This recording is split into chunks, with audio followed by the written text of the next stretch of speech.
Bienvenidos a Global Beat Sessions, el espacio donde exploramos el pulso de la música electrónica con los artistas que están moviendo la escena. Hola, ¿cómo están? Yo soy su host, Hakko Zyeg. Como saben, en este podcast lo que hacemos es apoyar un poco al artista urbano y de diferentes partes del mundo para que puedan enseñarse un poco más y que la gente lo pueda conocer un poco más. El día de hoy tenemos a una amiga que está aquí en México, que vinieron para algunos eventos y pues vino aquí a presentarse con nosotros. La verdad es que toca bastante bonito. Vamos a tocar ahora en el estudio, en un ratito ahorita lo van a ver el set. Y me daría mucho gusto que la conocieran. El día de hoy quiero presentar a Danger Danger Foley. Hi. How are you? I'm so good. How are you? Thank you. It's a pleasure to have you here. Oh my God, it has been such a dream to be here. Welcome to GBS. Oh my gosh. Yes, it has been an epic day. Thank you so much for having me. You're welcome. I so badly wish that I spoke better Spanish because I would have loved to. We can practice. You know a few words right now, no? I do know, yeah. I would say I'm like a very beginner, but it is such a goal of mine. I love everything about Mexico City, and yeah, that's one of my biggest goals of this year. It started like why you put your name like a danger, like you're peligrosa. Oh, why you're peligrosa? Sí, ¿por qué? All right. So the story is that first of all, I was raised in a very musical family, and I had parents that loved karaoke. They loved concerts. We always had the best sound system because my parents, they just would love to sing and listen to their music, in a good way. And they used to sing together at weddings. And so I was always, making mixtapes when I was very young. Mambo No. 5 being a very big hit because I would put it on mixtapes for people. Okay. You remember that song? Yeah, Mambo No. 5. Yeah. Lou something. Lou Bega? Lou Bega. Oh, yeah. what a banger. Yeah. But yeah, I got into a ton of, oh my God, don't get me started, stop. 1, 2, 3, 4, 5, everybody down to God on the left side. Okay, I know. all right. My pulse is quickening. We need to cool it down. But yeah, so I got into a ton of different kinds of music, like heavy metal, hard rock, got into Bonnie Raitt and the Eagles and all of these different things. But was always the DJ, played CDs in middle school, and was the only one who could bring CDs into class at my Catholic middle school. Okay. And so, I was always just known as a music lover. But when I was 16, I was front row at a concert. And right as the encore started, someone from the back of the theater tried to throw their pint glass of beer, cerveza, like a base. Yeah, the glass, yes, el vaso. We're working on it. From the back of the theater to the stage, it missed and it hit me in the head. Okay. Knocked out, just out, blood everywhere. Whoa. Like Carrie, just like a horror movie. They stopped the show. And you have all the audience in there. Yeah, dude. So they bring me across the stage into an ambulance to the hospital. 7 staples. Whoa. In my head. The next day, I talked to the venue on the phone, and they're like, you can be our guest for any show that you want. Let's just have this conversation end there. Like, you'll just be our guest. Let's not take this any further. And so I said, okay. And so I started going to, 4 to 5 shows a week. And I got to know everybody, from the security guards to the production office, to the managers, to the, roadies of the different bands. But every time I would walk up to the building and they would let me come up with all my friends and just let us come in, they would get on the radio and say, Danger Foley is in the building. And so it went to the entire staff. And so it became this joke where everybody at that venue started calling me Danger. Okay. And so I would hang out in all the different offices and in production and backstage. And I quickly learned that there's such a difference between, like being backstage just to be a girl. Yeah. And then actually being helpful. And so I started hanging out and then getting into artist hospitality as a job. And so nice.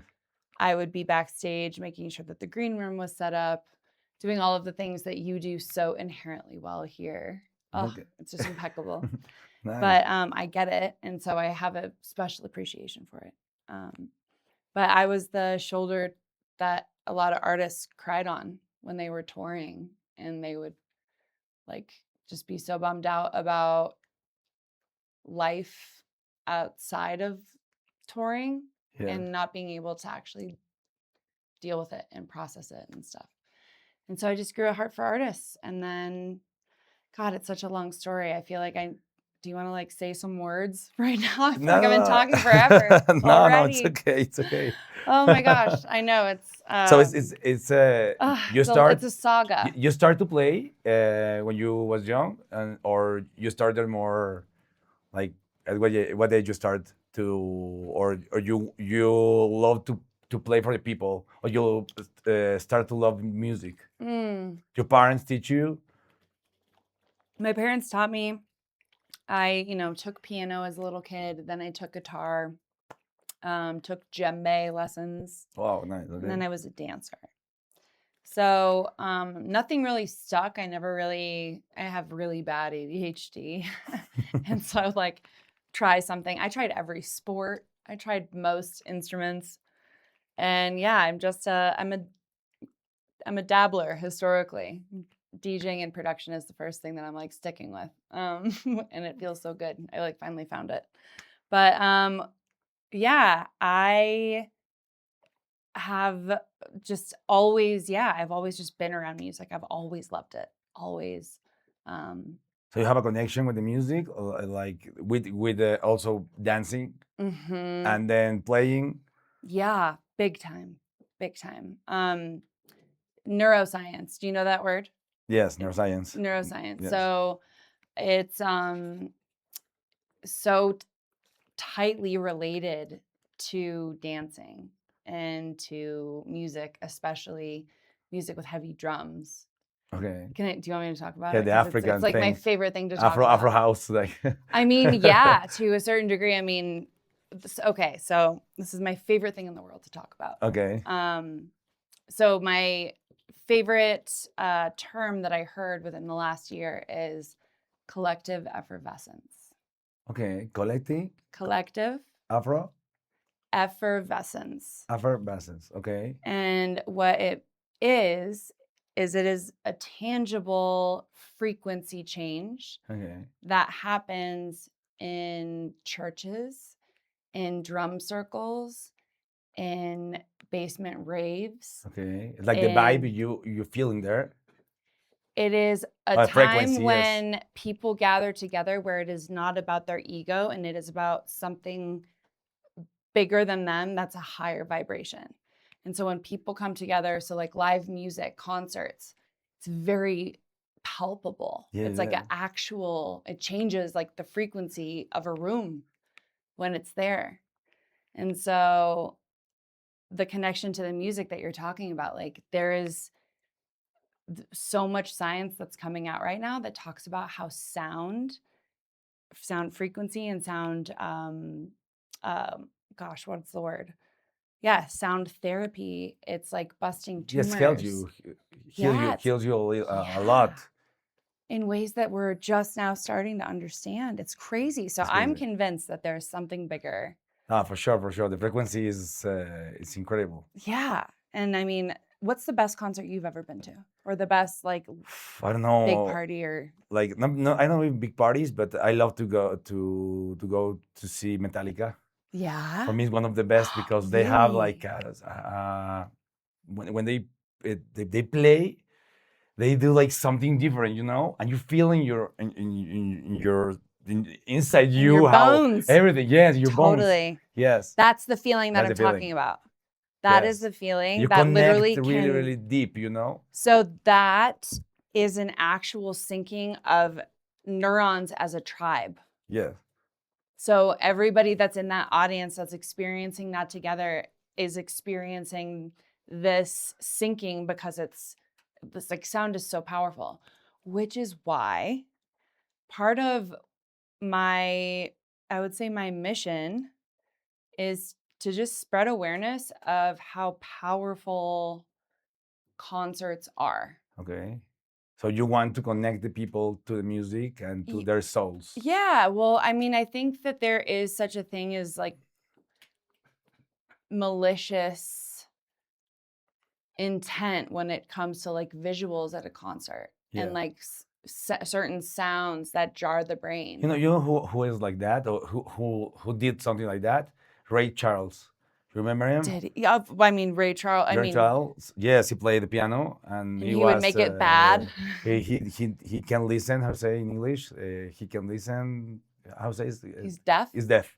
He was deaf, and for me, he's one of the not deaf. He was blind. Yes, I was like that. Yes. Sorry, blind. Yes, blind, and he played really well for the people inside the church. Yeah. So and he starts the rock and roll because he made like something like you feel it inside when he play, and also when he feel the music inside him. Totally. I don't know. It's something like that, Definitely. What I think about what you say is about him, because he made something new in the world.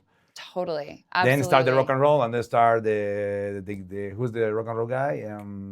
I'm so in curious. Las Vegas. The rock and roll guy. Are you talking about Elvis? Elvis Presley. Elvis Presley. And Elvis started because he went to his concert, to the church with him, and he starts to do rock and roll. And then in Mexico starts something like that, because Luis Miguel also starts to do something like that. I think like the connection is behind the scenes when you connect with someone and you want to do the same as him when you see him. And I think the generation to generation go one to each other, and you want to share that type of connection with the people. Absolutely. So there's a word that I came to know that is exactly what you're talking about. And it's a moment that happened to you that you have that connection to do this? Yeah, I mean, so the word that I learned to describe what you were talking about is when you see someone who inspires you to, grow and reach for something that has like felt previously outside of reach. It's called an expander. Okay. And it is someone who, it's almost like a role model, but not on a pedestal standpoint. It is like the human embodiment of, like, so you see it and say, oh my gosh, if they can do it, I can do it. Okay. And if they, so you build these like frameworks. And so, yeah, I mean, I have been inspired so much. Who's your inspiration? What now? In the musical... the music style or artist? I mean, I think as a person and work ethic as well as style is LPGOB. Okay. She works. Do you know who she is? Yes. Yeah, she is one of the most diverse, hardworking, kind people that I've met. Who she hustles so hard, and so. I look up to her a lot. I don't know if I would have the same enjoyment of the busy schedule that she has. And so looking at her, as we're talking about an expander, I see her talent. I see her romantic relationship. She just got married. And I see that working for her. And I have a partner who is back in Denver right now. Okay. And so it's really expanding to see that aspect of like her, career still work in love. Because I feel like for a lot of musicians and creatives, finding a partner who can understand this type of life, because it's not easy. Yeah, it's really. Are you Are you in a relationship? No, You're not not? right now, but yes, I had, and it was really difficult because she told me like, no, you can do that, you can do this Right. because Yeah. you are always in the party, you are always with Mhm. girls, you are always in the turntables.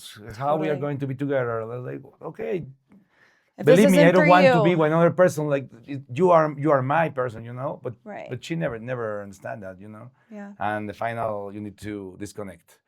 It's better for you because you have a different. I don't know if it's a different soul or it's a different or you're a different particle in the world or I don't know what, but you feel different. So you need to connect and to find someone to understand you in the Totally. in this world that we are. Yeah.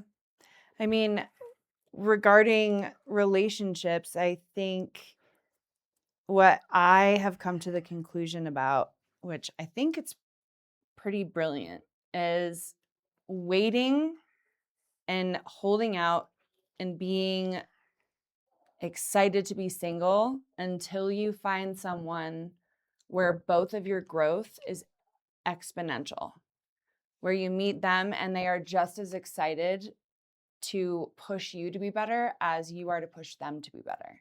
Yes. And I had never experienced that to the truest extent, where I had such horrible self-doubt, horrible imposter syndrome, a lot of different stuff.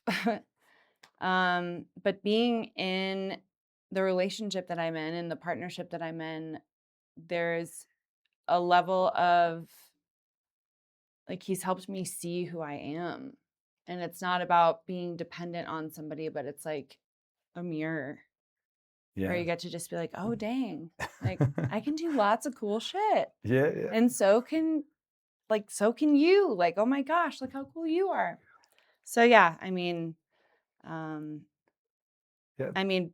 being single is also fucking awesome. It's You know what awesome, I yes. mean? Like, in that chapter of life, if that's where somebody is, enjoy the hell out of it. Yeah, Like, that's really important. it's well, and it can just be so fun if you're just open and excited to meet new people and not have it be something where it's a pass fail, where you're holding people up to a standard of whether or not they're like the love of your life, but just be like curious. maybe the love of your life is the music. Maybe the love of your life is music, but also maybe there's just you don't need to browse to search or to that your partner for your life. I think you have to do whatever you have to do. Like you have to connect and you have to be happy, and then that person is going to come, and also you are going to totally. I don't know how to acercarte. Yeah, you'll meet them there. Yeah, maybe there. Yes. Totally agree. Yeah. I had that conversation with a friend where he was like, gosh, I really want to get over bad habits. I want to do all these things. And he was like, and I really want to date right now. And I was like, the version of you that's going to be happy and in a long-term relationship isn't that version right now. Like, you have to meet your partner there. Like, do the shitty work, but look of it as like a hike to get to the next The next version step. of yourself. Yes. Yeah. Yeah. And tell me, what's something about your journey that people usually don't see from the outside? I have such a long history with a deep kind of loathing for social media. And it stems from, being bullied when I was in middle school. But then, yeah, having some pretty crazy, I guess, do I tell a new story on a podcast? Yes, for sure. Yeah. Will be awesome. I think the audience also they want to know a little more of your life. Yeah, when I was in college, I was a freshman and I was a member of like a Christian youth group, like a big church that was like, 2,000 kids. And we went to Thailand to rebuild after the tsunami. And that was a really hard trip. Crazy.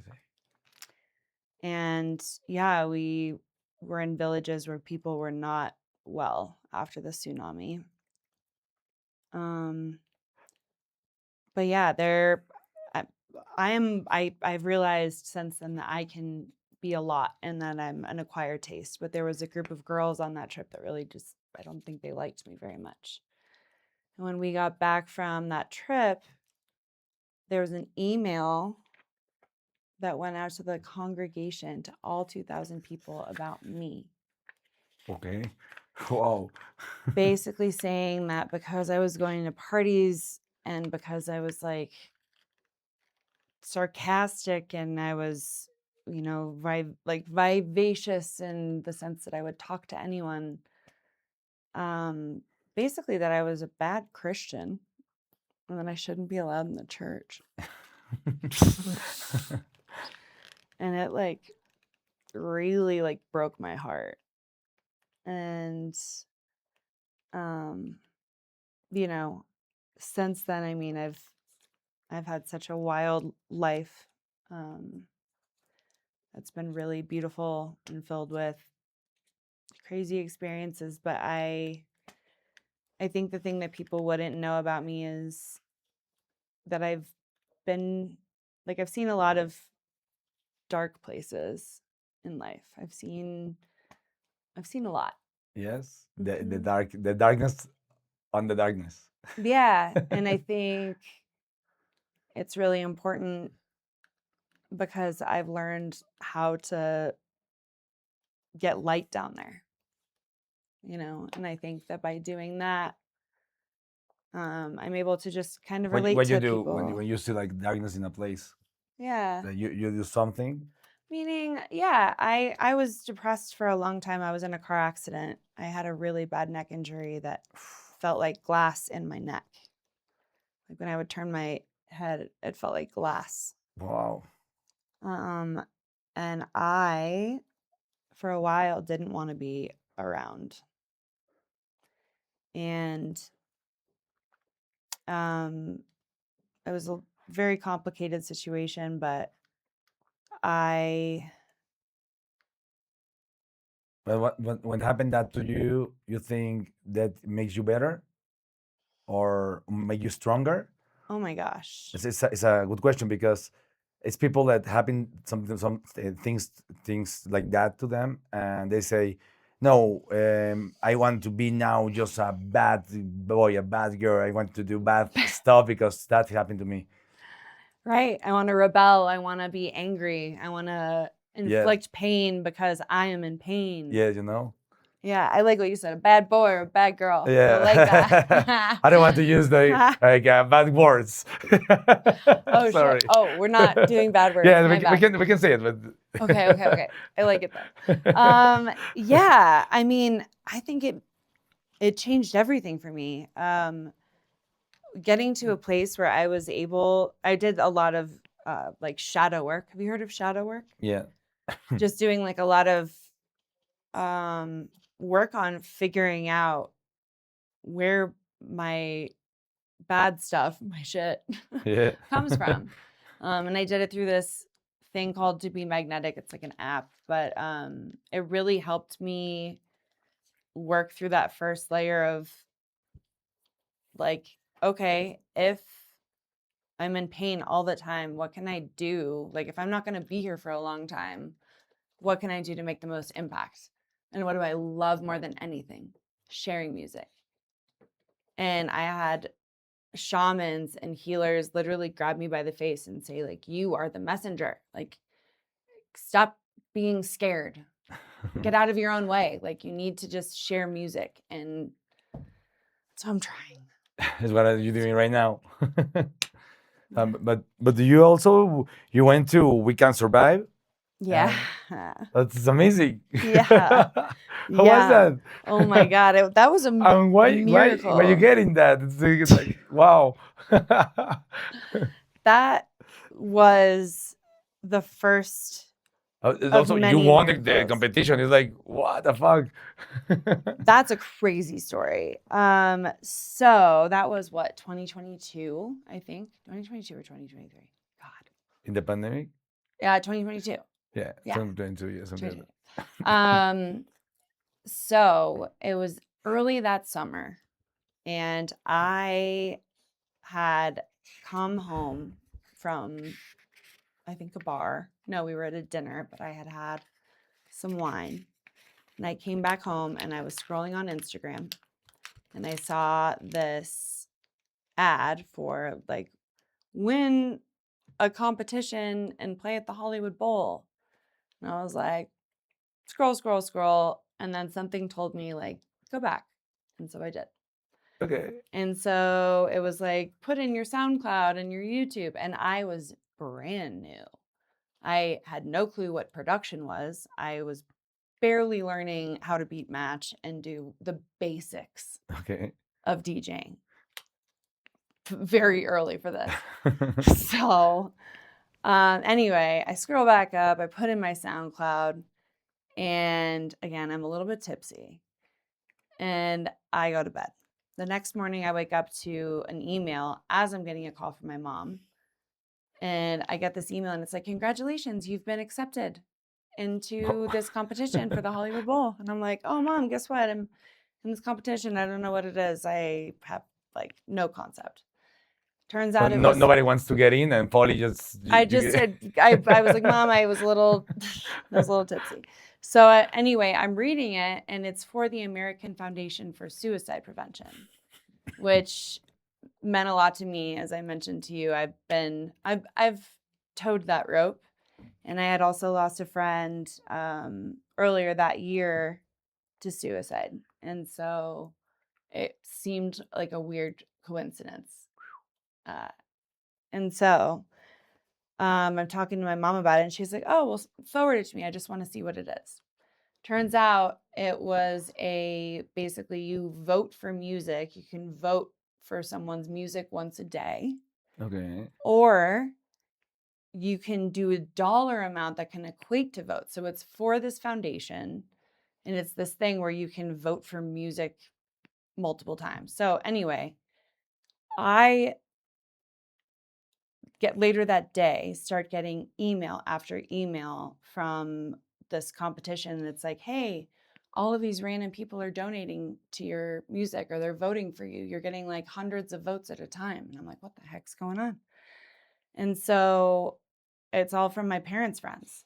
And I call my mom and I'm like, what the heck's going on? And she's like, I told everyone we know. She's like, I told our family. I told all of our friends. They're telling their friends. So by the end of the second day, I had already raised $10,000 for this foundation. Wow. And so I was like, oh my God, I don't know what I'm doing. What? I don't know how to really DJ. Like, this is kind of crazy. I need to learn how to DJ. Like, So, and I'm like, okay, and now I need to actually try to in this competition, because if I don't even try and all these people donate and I don't, like, that's not cool. You know, I shaved my head in college because I've got people to go for a cancer foundation. And wow, so, seriously? Yeah, that's like I love the rally for... Yeah. I love it. It's beautiful. It's like something super lovely, because nobody do something like that. It's your hair. I know, and it was and you're a girl. Lot. It did not. Wow. It was Congratulations, because I'll send you a picture. You can show it. But anyway, so I put it out into my network, and before I knew it, I was getting like a lot of support. And I got like really, really anxious, because again, I'm like trying to like quickly learn DJing as quickly as I can. I'm like, this is going really well. Who did you? I had one guy friend who very early on, when I was really hurting with my neck, he put his DJ deck in front of me and was like, try this. And that, like 2 weeks later, he asked me to play. And that was the first time that my now fiance partner saw me play. And he was the one that bought me my first DJ deck. Wow.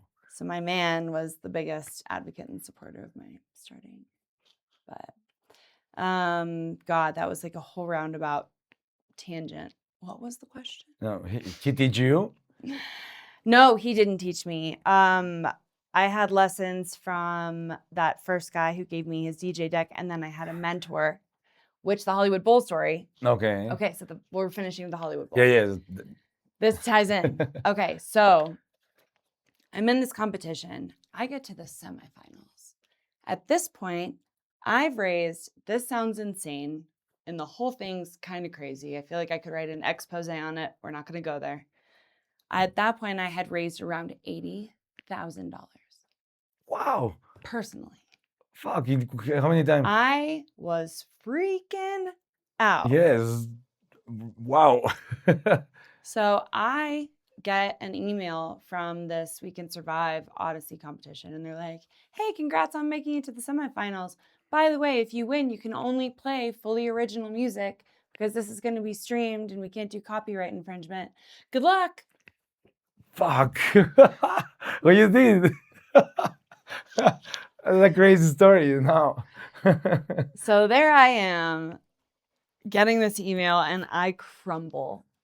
I am heartbroken. Yes, or start crying because you don't know how to do. I don't know what Ableton is. I don't even know what the hell I'm going to do. And there's still like a month left in this competition. This thing was super, don't get me started. Okay. It ended up, okay. So, I get this email. I'm crying. I'm supposed to go to a show at Red Rocks that night. Oh, I literally at that point, I was not really like praying a lot, but I was just like, I need a sign. Like, I need to know that I'm on the right path because I feel like a fraud. I'm going to have to drop out of this competition. And or tell the people or do something. Yeah. It's only two ways you have. I need a hint. Yeah. What do I do? So my friend shows up. We call an Uber to go up to Red Rocks. I'm crying in the Uber. She's like, hey, like, keep your head up. She's like, this stuff always happens to you. I can't wait to see what happens. She's like, it's going to be awesome. As she's saying this, I look at my Uber driver's dashboard, and he has a little DJ deck air freshener. And I look at it and I ask the driver, I'm like, are you a DJ? And he's like, yeah. And I'm a production coach. Wow. And I was like, wait, what? And he was like, yeah. He was like, I heard the story. And he was like, can I hear what you're working on? And so I showed him some of my sets and I was like, I don't know what I'm going to do. You're Turns crying out, in there. He has worked with like some of the biggest legends coming out of Colorado, and he's classically trained, fully just a savant in all areas. And he worked with me, and we made 3 songs in like, I think 4.5 weeks. I won, and I opened for Alanis Morissette, Halsey, Garbage, One Republic, Weezer, Tate McRae. Wow. And I feel like I'm missing one. That would be so rude. But those guys. Don't worry. It's okay. Yeah, we'll go like this. And that way you can dub it over.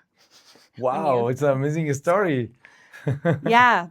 So that was the who was the the DJ to help you? I want to know. His name is Ryan Nelly. Okay, Ryan Nelly. Oh, yeah, no. Yeah, he works with Pretty Lights. Yeah. Yeah, Pretty Lights and some other awesome DJs. But yeah, he's great. Hello, Ryan. Ryan, thank you very much. Yeah. How did you get started, by the way? I started? Yeah. When I was really young. Really young? Yes. I played for all my family in the house because all my cousins and all my uncles, they have like all the discs for all over the world, you know? Yeah. They are for Israel, also for Syria, and another ones are for US and from Cuba and, you know, Latin groups and the different groups. When I was super young, I just take that disc and I start to play with the Discmans. I played for my cousins and just put the Discmans and you mix for them for my family and make like a theater for them. Yeah. I put it like my cousin to make a how to say una obra de teatro. Yeah, like a set, like make a mixtape or a set. Yeah, it was also my cousins, and they are like dancing in there, for the family and that. And all my family would tell me, no, you are really good with the music. You have to do something with this. I love that they were encouraging. Yes. My mother and my father, no, they took more time to give me the, That's classic parents. Yes, and also because they are just Jewish, so it's more difficult. Because no, how you're going in that is the darkness in there. You can't go to there. They're really young, but have they come around? Yes, they come around. They always do. My parents, it took them a while too. And then when I was 14, I started to go with different clubs with my uncles, with my family in different parts of the world, in Israel, in Mexico, and also they told me, no, you have to come here because a lot of DJs here, and I went to the clubs, and one of the DJ in there is here in the club is La Boom. They told them they come that to the place to that disco club. And in that place was a DJ, and he was teaching me, and I don't know his name, and he said, no, it's a really good DJ, you have to be with him, When I started to play, and then I told him, what's your name, like a DJ? And he said, no, I'm Tiesto. So he was my teacher for 1 or 2 months there. I just saw him, and that's pretty I started, badass. Yes, and I started to be a DJ with him, and then I don't know. It's a long story, but it's I start my career as a DJ. Wow, man, the Tiesto seal of approval. Yes, that's amazing. And another ones when he was seriously like not like a teacher, but just like a friend, because he was like in there. Also, he was starting. I had like 14. It's like, okay, just tell me what to do. I don't know how to do nothing. Seriously. And it really does take that first person to show you how to do it. Because you can try and do it yourself. You can try to do it from YouTube videos. You can like do all of these things. But I think that there is a level of this where you need someone to show you some stuff. Yes, it's super important. Yeah. And also to give you the courage to be in there. Yes. Because he tells you like, you can do it. Yeah. You are here, but you can do it, and don't worry. And you need to do it in front of me. Yes. You need to screw up in front of someone. You can screw up, and then we're gonna move on. Yes, you can move on, and then you can follow your life and do another shows in different parts. Totally. That's the most important thing. Yeah. And I think that there's like such deeper ties for people who DJ and who play music. There is a translation for just the human aspect of it, where it's like the trial and error of being a creative person. And nice. Yeah, we have I don't know. And in your music life, what's the something like you feel you are, how you say in English, orgullosa? You are proud. You are proud of that. That you made something in a music stuff in your life. What do you think you're proud of that? I think with the Hollywood Bowl thing, the first 3 tracks that I ever made, I performed live at the Hollywood Bowl. Okay. Like I think that feels pretty dang crazy. Yeah. How about you? I need to tell you, we need a podcast to talk about it. Because I know, I'm so curious. Also, You're like, God, we're going to be here for 3 days. Yeah, not today, but we need a lot of time. Tune in next week. What's the track, the best track you ever made? I'm really excited about a new remix, but the track that I made with Roland Clark, it's called Season of the Sun. I'm very proud of it. What type of music is? Deep house. Deep house. Do you know who Roland Clark is? I know the name, but I Yeah. don't know his music. They know what is what, And but you they don't don't know what is what. They It is just strut. what the fuck? Yeah. I didn't know if you were gonna say it. Yes. So he was my co-author on my first track. Wow, nice. But the other thing that I'm really proud of is actually something that is upcoming. I have two producers, Thomas Sagstad and Sam Luck. They're coming in from Europe and they get in Thursday. We're going to go to EDC and then we're spending the next week writing my album. Wow. Yeah. When do you know the date now? So yeah, we're writing Sunday through Thursday. And we have some ideas that are, somewhat far along in various phases, but You're I'm going to really put it, excited. we're going to put in Spotify also? Yeah, Spotify. I mean, the really crazy thing is all of this stuff with the music industry is kind of blowing up right now. Yes. And so it's so much. There's so many questions of how to be an independent artist and what it looks like to be represented by an agency and how do you hold that agency accountable and how tied are you? How tied is your identity to theirs? And so there's a lot of questions that I think everybody's asking right now. And so I'm very committed to doing this release of this album and these songs in a way that is not of the current broken structure. So we're going to figure it out. That's nice. Do you have a record label? Yes, I made two different albums when I was young. Yeah. But it was really different. No, really different. Like dance house. Dance house. Yes. So different like than what you're doing David now. Guetta and all that stuff, Oh, wow. I was so young. You were so young. Yeah, but now I'm playing indie dance, melodic, techno, another type of level type of music. I know, right? I'm producing the music. Different ages, different grow phases. a lot, I think, in the world. Crazy. I know. It's wild how different music, you just kind of outgrow it or you just shift away from it depending on your age. So, the audience, please, a todos, síganos en redes, Global Beat Sessions, Danger, ¿cómo está tu nombre? How is your name in the social media?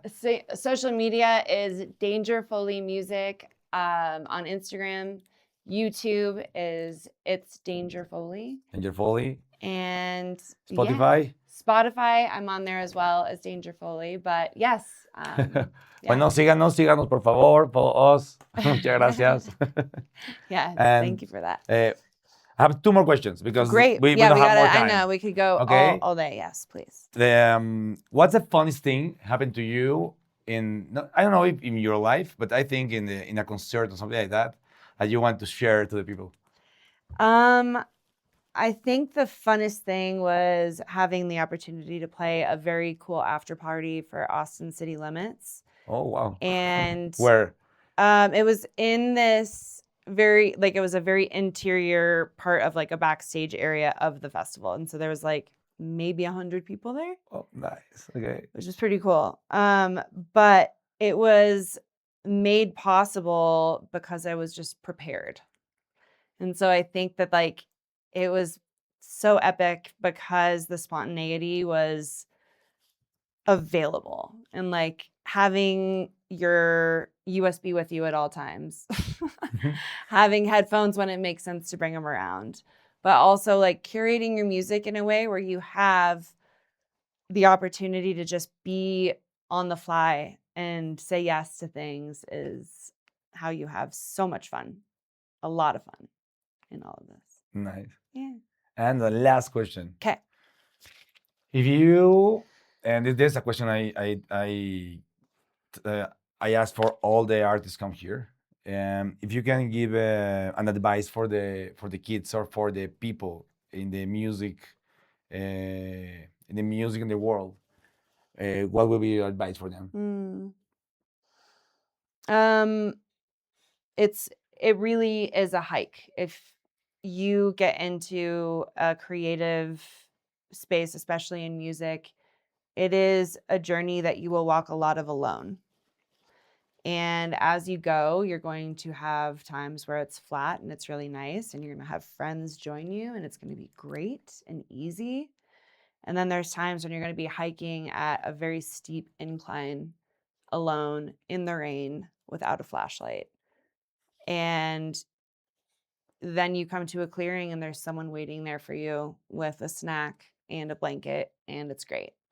And so I think getting really comfortable being alone and being excited and loving yourself through the creative process is really important, while also having the balance of recognizing how important relationships are and finding that give and take to like create and give from a place of abundance and not burning yourself out. Thank you. Thank you for the advice. Man, thank you so much for having me. What a fun time Thank playing with you out there and staying here. We are going to play right now. Yes, now we're going to play. Now we're going to play for real. For Let's real. Yeah. go. For I'm 2 ready. hours for the people. Okay. She's going to play 44 minutes and then I want to play with her. So, muchas gracias por estar con nosotros. GBS, Danger Foley. See you later. Muchas gracias por Thank you. venir. Gracias. Appreciate you. Ya, de nuevo, GBS, síganos. Aquí estaremos con todos los artistas nacionales e internacionales. Gracias por seguirnos. Gracias, síganos en redes.